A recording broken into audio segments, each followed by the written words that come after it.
Continues to be the case in many modern churches in America that Christians are left to, some would say, their own devices or left seeking for answers because the pulpit refuses to give them substantive answers on all aspects of existence. One would think that this wouldn't be the case because pulpits have constantly preached that the Bible is the manual of living.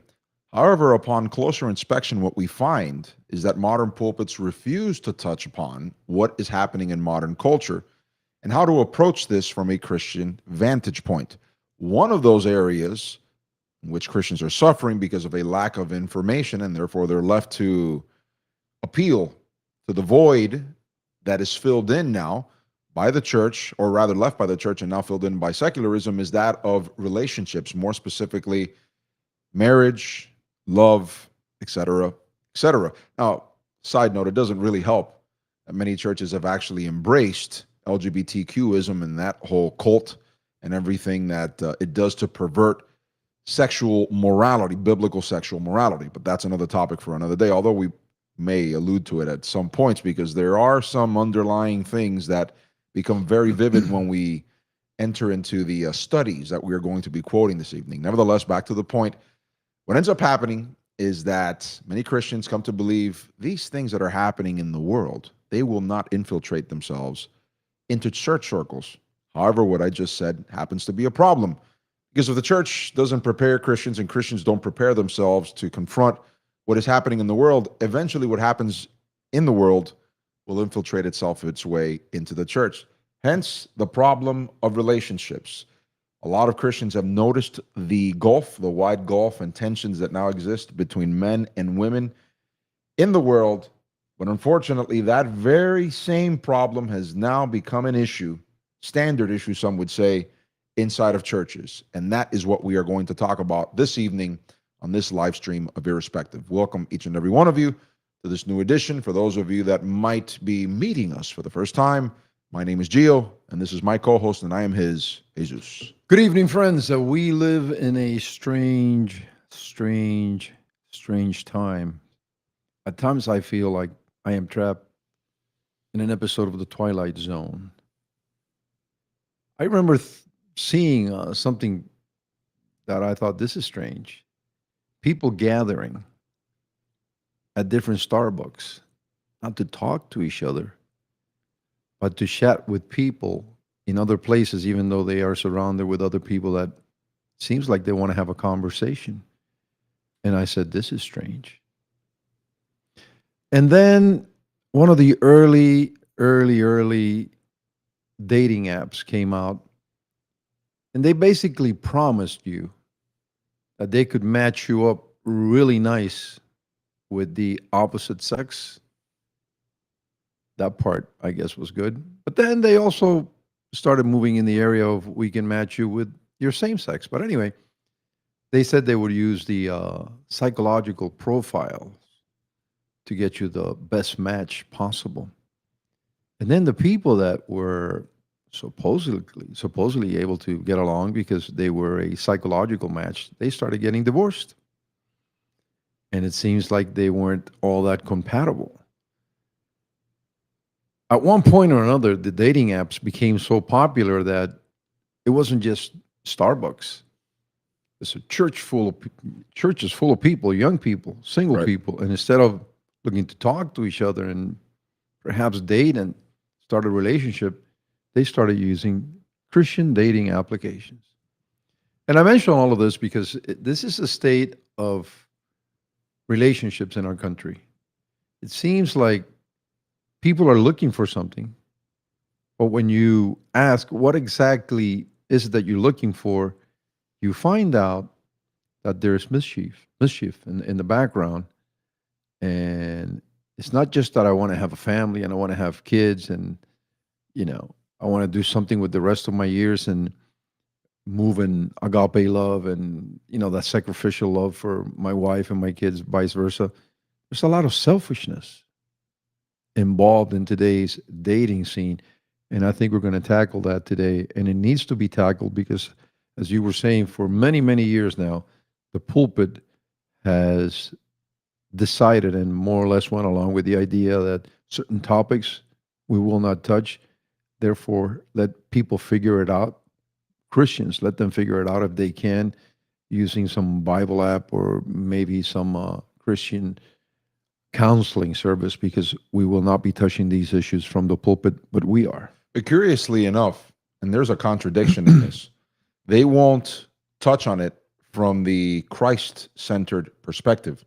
They'll actually allow the worldly bent to it to enter into the church and then skew the views of the congregants. So it's a double fault if we were to look at it in that aspect. It's a double fault from Christians in that they refuse to look at this from a Christian ethical point of view, an ethical standard, and then they'll take the ideas from the world, they'll somehow sanctify them, if that's a word that is permitted me to use, but I think the audience understands the spirit of my comment and the reason I use that word there. And then they'll somehow present that as being the biblical answer to these things, when in fact it's nothing more than whitewashed secularism. So I go back to my original point, which adds to what you just said. It's a double fault of sorts. You will recall that I was raked through the coals, under the coals, over the coals. They threw the coals on you, right? Because I said, this is not going to work. Because the Bible doesn't talk about people being compatible. I think the Bible clearly teaches that we need to be pliable. Yep. So if you think I need to be compatible, you have basically embraced to one level or another the old idea of we have to live together for X amount of times or years, months, whatever, X amount of time to find out if we are compatible. And if not, we just move our own way. And you saw the exaltation, the promulgation of fornication under the idea of we need to find out if we are compatible. Yep. I think the Bible calls us to be pliable. If you think there's somebody out there that is a repeat, a carbon copy of you, I have news for you. All the things that you don't like about yourself, you're going to see it in that person that you're very comparable to. Absolutely. And the issues will be multiplied. So if I can leave something important with you tonight, it's that. Make sure that for your marriage, for your home life, become pliable. This is true of our relationship to God. He's not going to become pliable to us. He's not going to become us. We have to start turning more and more like Christ. And it's the same concept that applied in marriage. Granted. A couple of housekeeping items before we continue with the topic for this evening's live stream. If you have not done so, please remember to subscribe, to click on the notification bell, to click on the thumbs up button, and as well to share our content with others. Please do that.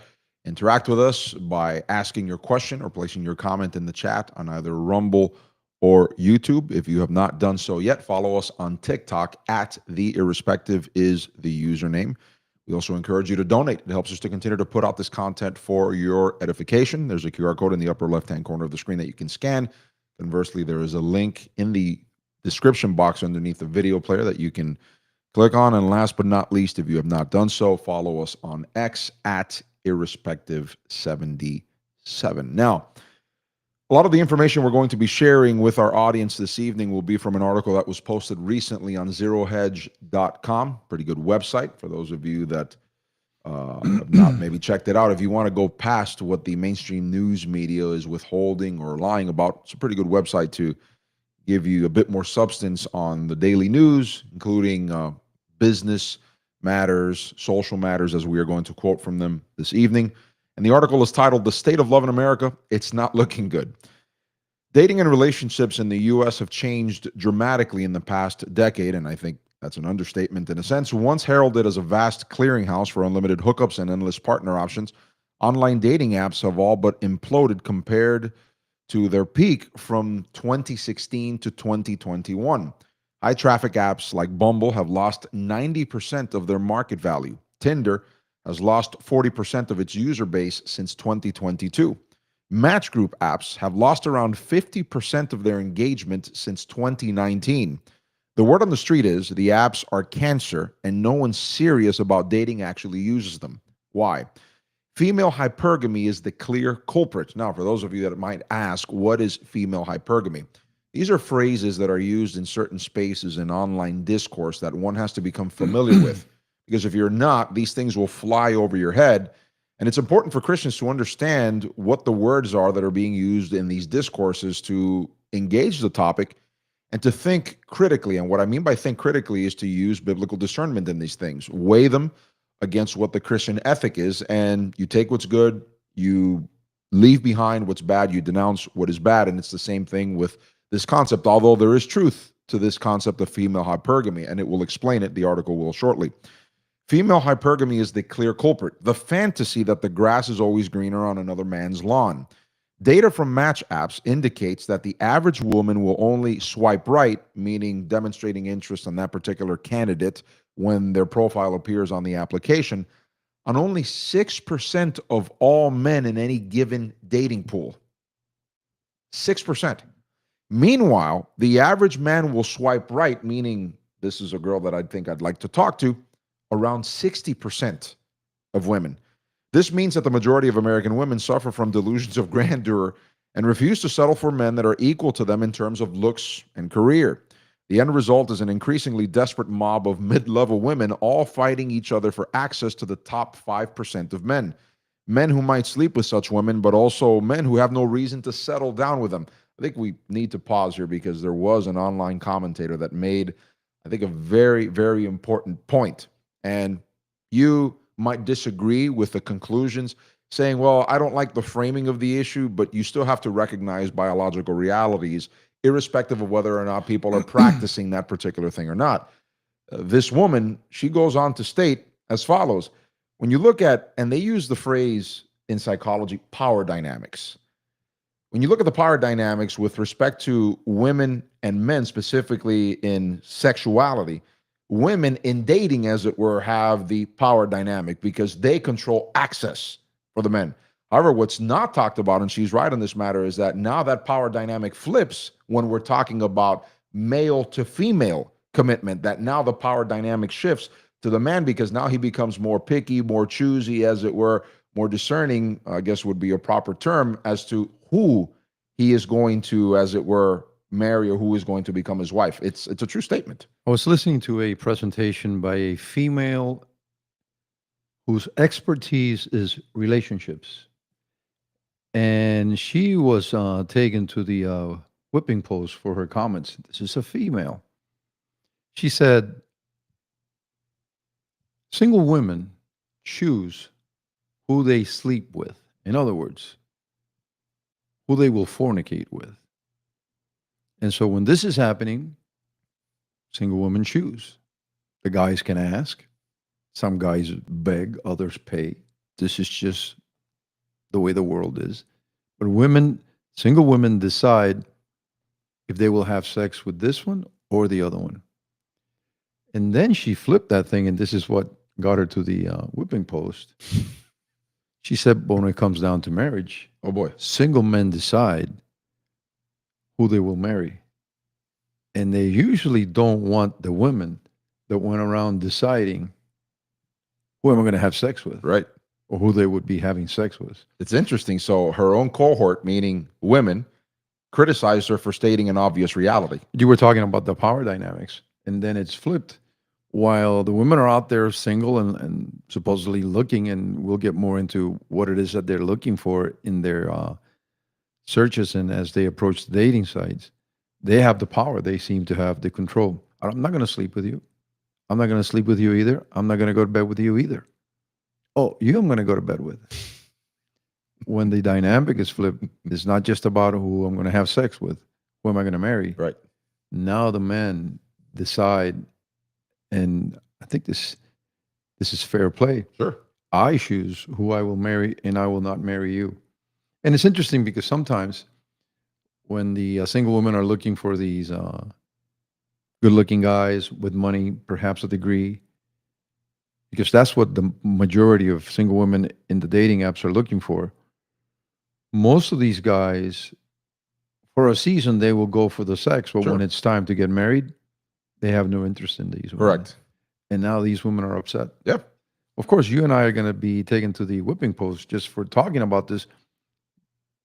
But the study and the analysis of these things prove out show the evidence that this is happening and this is so. I'm glad you mentioned this because I was going to touch on that point briefly, and I'll do it now. Might as well do it now. And by the way, Gio, female hypergamy refers to the tendency of women to seek partners who have higher social status, income, or educational level Yep. than themselves. That's correct, and it's a known thing. It's been like this for decades, as a matter of fact, in the Western world, that men, as it were, they just don't have the same expectations of women.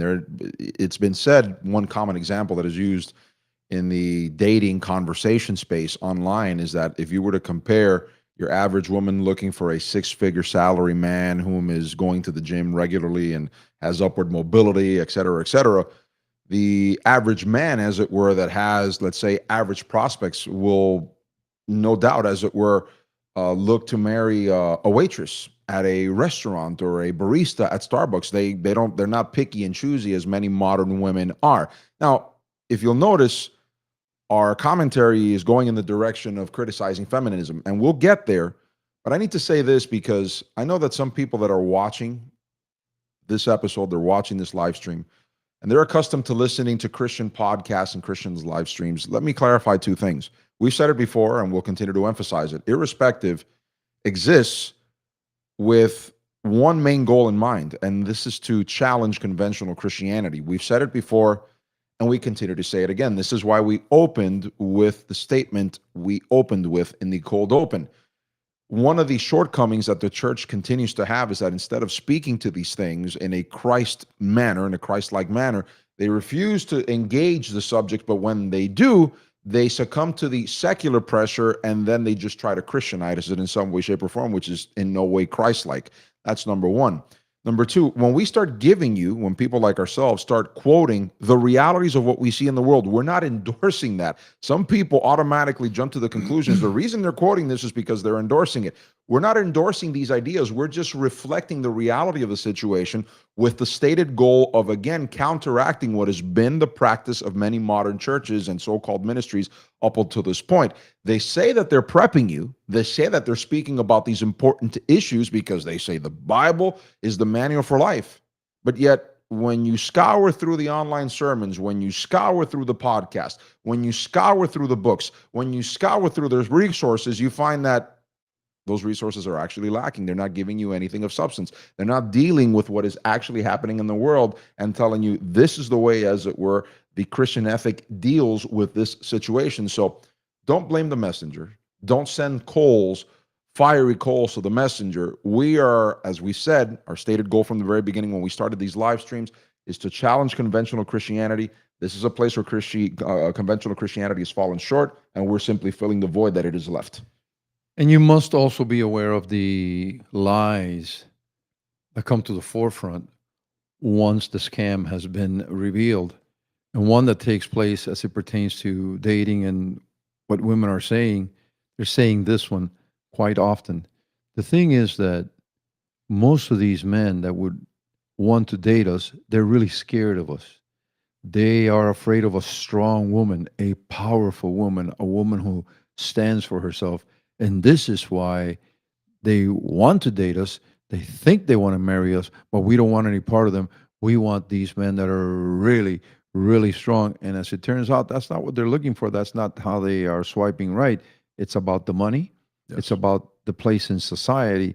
And so if anybody's being artificial and untruthful in this situation of online dating, it's mostly the women. The other thing about those phrases that are used commonly by feminists, men are fearful of a strong woman. If you think about it, that presumption or that presupposition that supports that statement, even though it's a house of cards, figuratively speaking, is that somehow they are looking to compete with men. Think about it. Ingrained in that very idea is an outright competition with men. And this is one of the first things that we have to shoot down that Christians have adopted. I'm glad you mentioned it because what undergirds that argument is a competition amongst the sexes. And who were some of the people that introduced this concept, which the church unfortunately adopted when it's not Christ-like to think that way? Feminism. Feminism has been teaching this for decades, and a lot of women within the church, they started thinking this way. We've criticized for years, and we'll continue to do so, how modern ministries in essence cater to middle-aged women because that is the primary demographic that gives money in the tithes, that buys the books, that buys the music, et cetera, et cetera. So Some people would say I wouldn't necessarily blame the Christian companies for tailoring this stuff. I do, because if we're talking about Christian people here, they should be holding themselves and the product that they're putting out to a higher standard, not to simple conclusions of market demand. Because at the end of the day, what the market is demanding is more antagonistic towards what the Bible actually says. Now, more to say on that shortly, but the article continues. This means that the majority of American women suffer from delusions of grandeur and refuse to settle for men that are equal to them in terms of looks and career. The end result is an increasingly desperate mob of mid-level women, all fighting each other for access to the top 5% of men who might sleep with such women, but also men who have no reason to settle down with them. Too many options for women result in no options at all. In response to the online drought and the explosion in female competition for a tiny portion of the rich, successful 6-foot fit men, Gen Z women are turning back to real world strategies to meet their potential partners. In other words, they're trying to meet people in person like their parents did in the 1990s. Now, I think this is a good development. I know some people will criticize my statement of this, saying, well, you're encouraging fornication. No, I'm not encouraging fornication. It's a welcome sign that people are abandoning the digital falsification of life and are now returning to the real world to establish relationships. That's the way that God designed it, and that's the way it should be. Of course, I have to clarify again, unfortunately, for people that have a tendency to just reach for conclusions on what we're not saying, we are not advocating for fornication. We're not advocating for those things, but it's a good thing that people are now returning to physical interactions, meeting people as we did it up until 2 minutes ago. If you think about it, figuratively speaking, that's a good thing. You want to establish good relationships in the way that God designed it to be. For example, TikTok is saturated with women following the Home Depot strategy. That's what they're calling it. You and I, small side note here, if there's one thing that if I were dictator of the United States, I would correct almost immediately, it's this trend following tendency that the American populace has. They are just such trend followers that it continues to get us into trouble. Listen to what this Home Depot strategy is. Looking for marriageable men with skills by dressing up and lurking the aisles of their nearest hardware stores. Now, at the risk of contradicting myself, you're going to say, Gio, why is it that earlier you were celebrating that they're looking for suitable partners in person, but now you're going to criticize it? Because if you think about it, they're playing dress up. They're faking, as it were, who they really are in order to attract a particular type of person. We Christians think differently. We Christians think what we need to do is we need to search for, and there's a verbiage that we use here that is biblical, we need to be equally yoked, not unequally yoked. But you'll still notice that in this meeting persons in person, there's still this facade that goes on that if men aren't careful in some way, shape, or form, and I was going to hit on that other subject that you were just talking about, women, is there's another truth that requires us to bring it forth. If men aren't careful, as it were, with whom they are going to marry, that can be a pitfall, as it were, of problems for their future. Ace is the place where you will find your helpful hardware man. Yeah. If this is what women are doing, and I have no reason to doubt it, it's being reported as popular, then I feel sorry for the women that are doing this. Because there's also a huge section of guys that know when it is that they are being played or the attempt to be played is happening. Yep. And the group that is going to get played are the women that think they can play the man. Yep. Because I'll tell you again, this woman, she's an expert in relationships. She took a lot of heat for this. She said, when it comes down to getting married, the man is going to make the decision, not the woman. I totally disagree with that. I choose who to marry.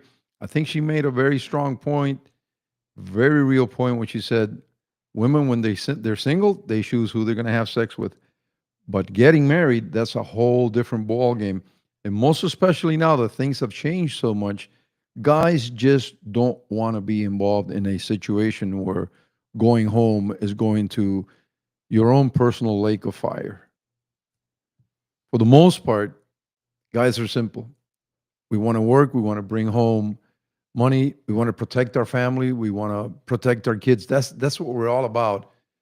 And if home is going to be a battleground, a place for competition, the guys are not going to go for that. Right. They're absolutely not going to go for that. They'll see right through the play because there's a huge difference between a woman, like the woman that imitate this fantastic person that is presented in Proverbs 31.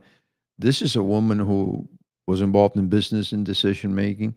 So when we talk about strong women, this is not a new thing. Yep. There's women in the Bible that when you look at them, you go like, that's a strong woman.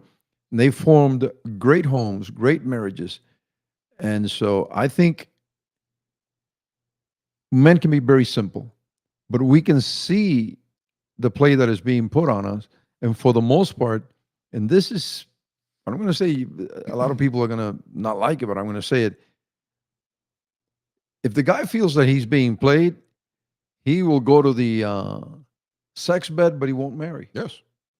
Because that's not what he's looking for. Well, it goes back to what we were talking about this lady saying the power dynamic suddenly shifts. Well, and I also need to demarcate the difference between a Christian man and a sinner, a worldly man. If they're going out to Home Depot to meet a guy, they don't know if they're meeting a Christian or not. But the possibilities are out there. They're not going to meet a Christian. Yep. If they do meet a Christian, the Christian should see through that even easier. But let's just say they don't meet a Christian. This guy is going to take her to bed because she thinks this is the way that I can land marriage material now. That is something that I think I need after having gone swipe right, and meeting a lot of fake people with money and their degrees. But now they're playing, or they're trying to play these guys, and they pick up on it, and they will just be sex tools after this. Correct. Well, I've described the modern relationship scene, and what I mean by modern, I'm talking about the last 50, 60 years, as being the following. I will agree to become your personal pleasure body if you will agree to do the same with mine. We'll call that a marriage. But in reality, that's the most distant thing that from what the Bible actually describes marriage. Allow me to bring this point up because I think it's an important one. You were mentioning about how women have this tendency to frame the argumentation against traditional masculine men as them being somehow afraid of what they call strong women. And the strong women understand that it's nothing more than a euphemism to describe women who men physically, emotively, mentally, et cetera, et cetera. But here's the truth of the matter. What they are not saying in their presentation is that modern women feel emboldened, specifically by the legal system, by the judicial system in our country to exploit the labor and the patience that men have demonstrated and continue to demonstrate until the modern age. Allow me to give one simple example to prove the point. When you look at the divorce statistics in the country, the vast majority of them are initiated by women. Now, I know your typical feminist, your stereotypical feminist, will say to somebody like me that mentions something like that, but what about the cases of abuse? First and foremost, we're not talking about the exceptions. We're talking about the rule.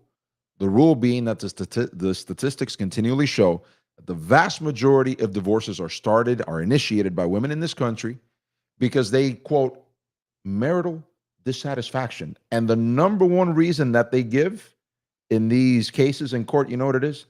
I fell out of love and he's no longer my soulmate. We can't reconcile our differences.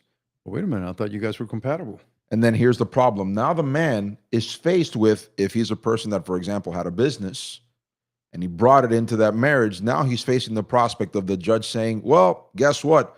Whilst you were married to this woman for 10 years, that business grew X amount, even though she didn't really have an involvement in it. Now you have to split the company 50-50.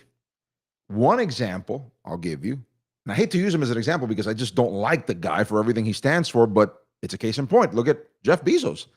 Jeff Bezos got married to this woman, and all of a sudden, just because she was Jeff Bezos' wife, and I know he committed adultery, I get all of that, but it's the point. Once he divorced the lady, guess what happens? He was smart about it. He said, the Amazon stock, as it were. I get to keep that, but here are your millions or your billions to walk away, as it were, and leave my company in my hands. These are the sorts of things that men find themselves in, that now when they're looking at the prospect, and this includes Christian men, by the way, they're thinking, if I marry this woman, is there a potential that this woman can become, as it were, or she's hiding it now, and all of a sudden it becomes a cantankerous situation, and her true self comes out once I put the ring and I sign the marriage vows, as it were, and now I find myself in a boatload of trouble because of all these things we've mentioned here and now. So a lot of these feminists, as it were, they feel emboldened because the legal system, in a sense, protects and emboldens them toward belligerence. So, Gio, if the news is out that women are looking for the wealthy man, the man with upward mobility, those that are better placed in society, if the news is out, you would think that the men have picked up on this. And what is going to come into play more and more and more and more and more? Yeah, maybe we can give marriage a try, but here's the prenup. And a lot of women find themselves offended when they are faced with that option. But then you have to say, with everything we've talked about and everything else that's, I think, common knowledge at this point, you have to ask yourself rhetorically, do you blame the guy?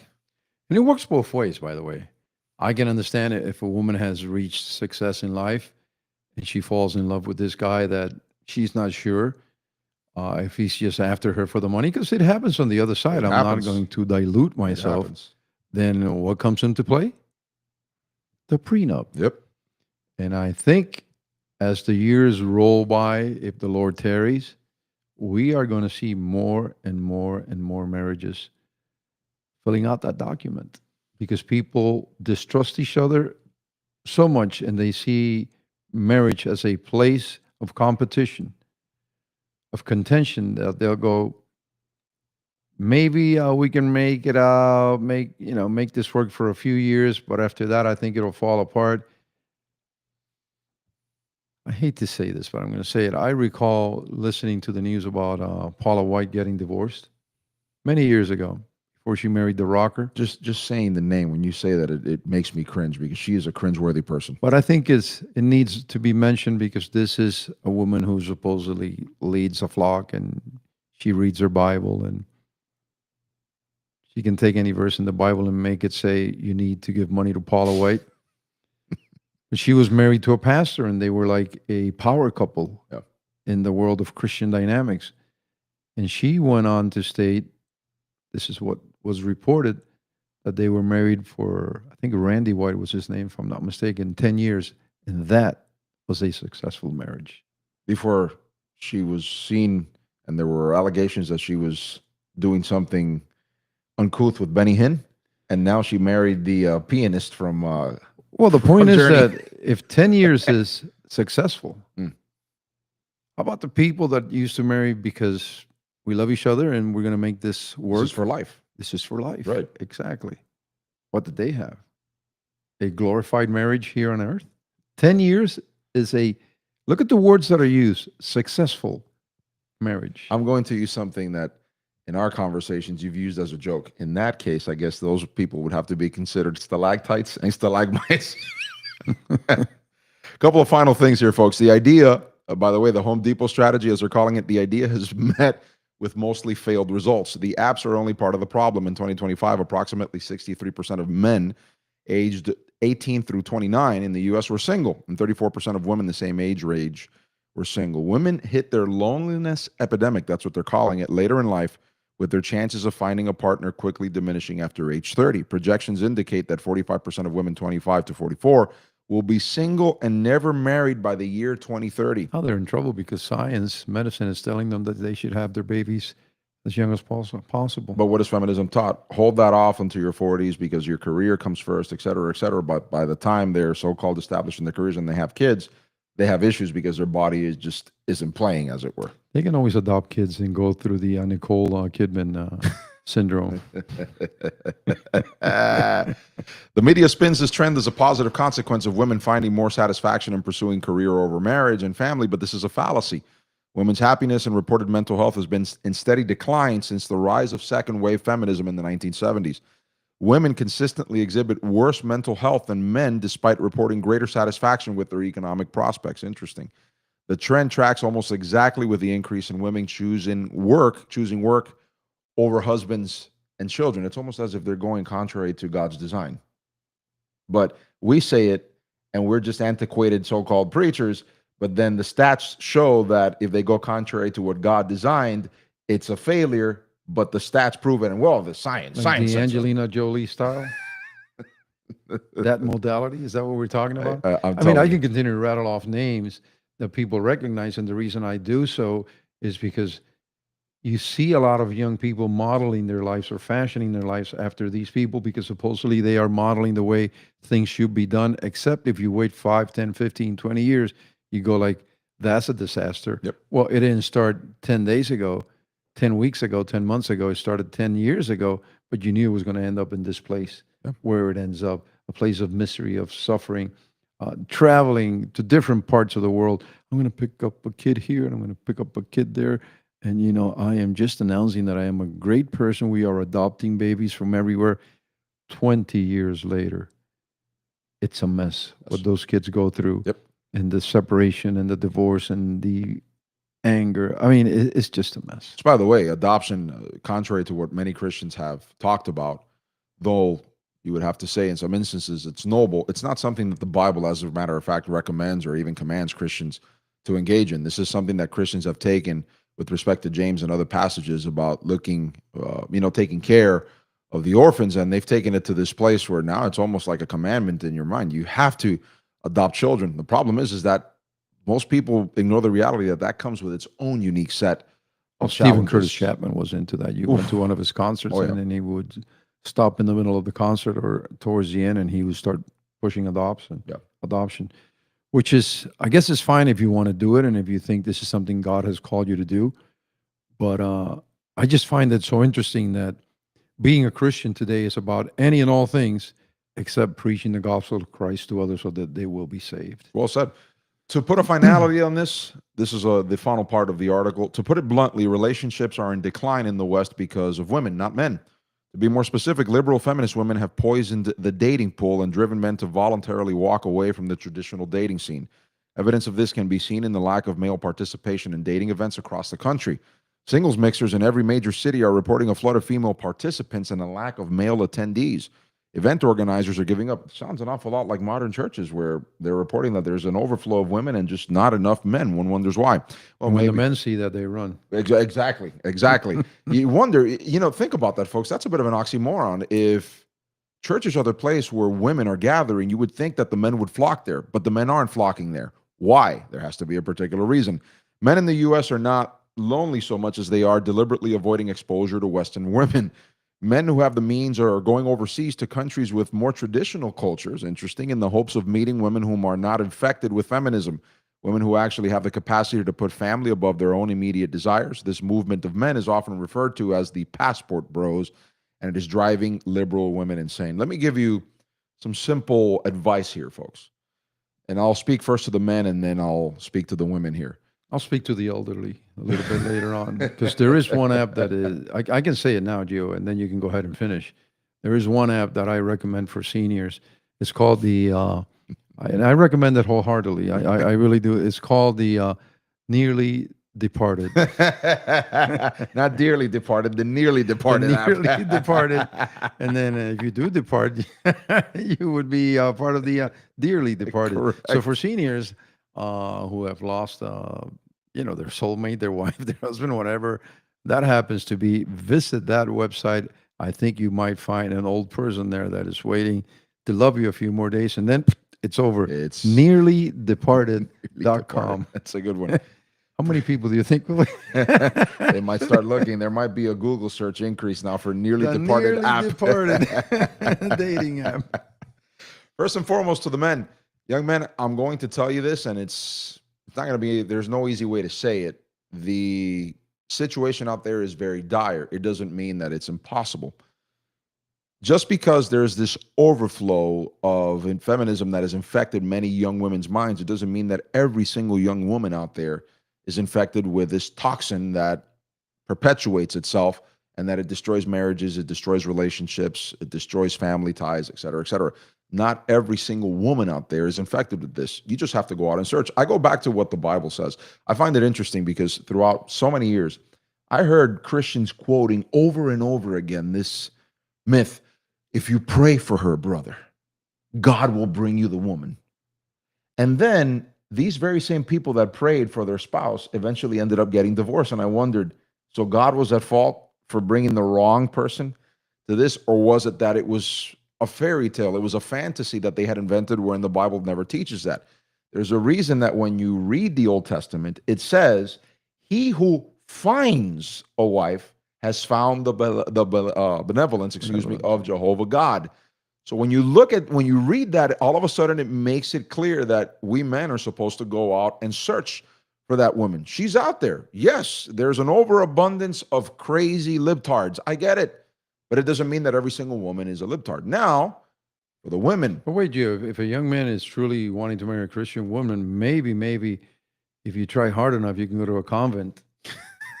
Oh, jeez. And talk one of the nuns out of the idea of marrying God. Wouldn't be the first time. It would not be. And there you go. What was the name of that famous? I mean, there is the flying nun. Remember that? I do. Sally Fields and Sister Act. Sister Act. Well, I was going to go to, what was the name of the guy in Miami that he was pretty popular, and he somehow changed the rules of being a priest. Oh, yeah, and got married. Yep, he did. Coutier, I think his name was. Yeah, he did find a young lady, and then he left Catholicism and he went into the was it Episcopalian? Something like that, because he says that their rules were more relaxed with respect to priests and marriage. Yes, and the only difference really is they never passed their Latin classes. Correct. With respect to the women, this is the advice that I would give. There are godly men out there. The thing is, I would tell women, don't settle, as it were. I wouldn't tap the priesthood for that. No, I would not. A good piece of advice. Don't settle, as it were, for your average man that's just looking for sex. Don't settle for that man. Don't do that. As a matter of fact, if father's a good person and your father isn't involved in your life and your father's giving you good advice, tap your father for advice with respect to, hey, how do men think? How do men react, et cetera, et cetera. And you start learning. These are dynamics that our parents used to teach us. This was information that was passed down, as it were, from the parents to their children. And in many instances, in older cultures, I know this is not in vogue anymore, but in older cultures, it would be the parents, as it were, that would say, hey, this is a good spouse for my child. This is a good spouse for my child. I get it. I enjoy free will. I want to keep that alive. I'm not advocating, as it were, for that culture, but there has to be something said for, if the parents are wise and they see certain things, as it were, in a potential spouse, as it were, for their child, that will make a good match, as it were. I think there's something to be said about asking for parental advice on these things. I think at this point, most of you know that I enjoy satire. And listen to me, young ladies. Please listen to me. There's a lot of guys out there, they don't want a relationship with Christ. They don't want to serve God. But you hear them in their own circle saying, the day that I want, or that I decide to get married, I will go to church and pick me up a Christian woman.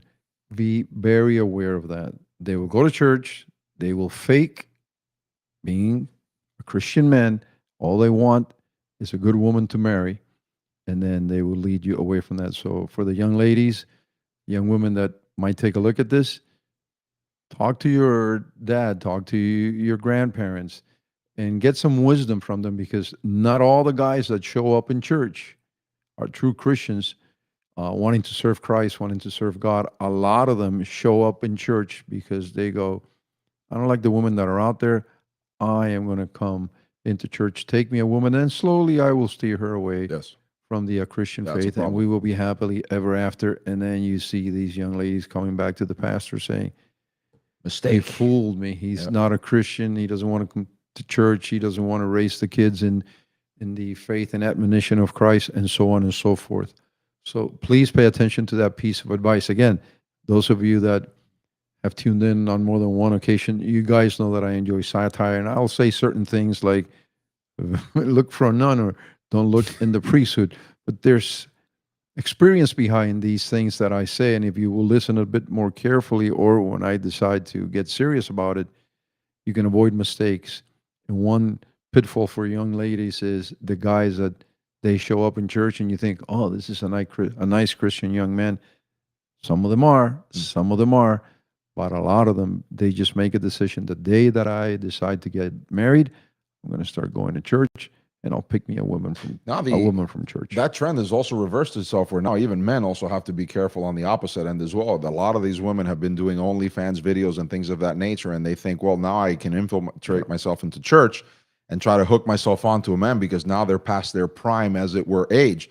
And now when so it's interesting that the church, the gathering of the saints, is the place where even those that are not saved know that the better people meet there, yes, gather there, and they are better marriage material. Yes, yes. So be careful on both ends. Scrutiny, discernment, time, these things are important, because in this day and age of quickness and instant gratification with respect to marriage material, you're going to have to do your investigation. You're going to have to be very careful, and you have to be assured that the person that you are choosing, as it were, to spend the rest of your life with is in fact someone that you want to spend the rest of your life with and meets, as it were, their criteria. So for the silver foxes out there and the cougars, the nearly departed, the nearly departed. Well, It's folks, a great dating site. They will help you with your dentures. They will help you with arthritis. They have canes available. lifetime supply of Bengay. Absolutely. And the AARP is They'll thinking supplement about that. they're thinking about joining the group and giving them some kind of a discount. That's what we have for you folks on this edition of the live stream. If you have not done so yet, please remember to hit the subscribe button, hit the notification bell, click on the thumbs up, and share our content with others. We remind the audience that our next transmission will be on Sunday at 10:30 a.m. Eastern Standard Time. Do not forget to follow us on X at Irrespective77, on TikTok at The Irrespective is the username. Last but not least, do not forget to donate. It helps us to continue to put out this content for your edification. There's a QR code in the upper left-hand corner of the screen that you can scan. Conversely, there is a link underneath the video player in the description box that you can click on. That's all for now. No, That's not I all for forgot the now. big announcement. The big announcement. I got to keep track of his plans and his ideas, because he tells me about these things and then he forgets to announce them soon online from your friendly gospel preachers. Bingo online. Oh, jeez. Stop giving the Catholic Church ideas to make more money, will you? Bingo online. That's all the time we have left until the next occasion that we gather. May the Lord shine his face upon you.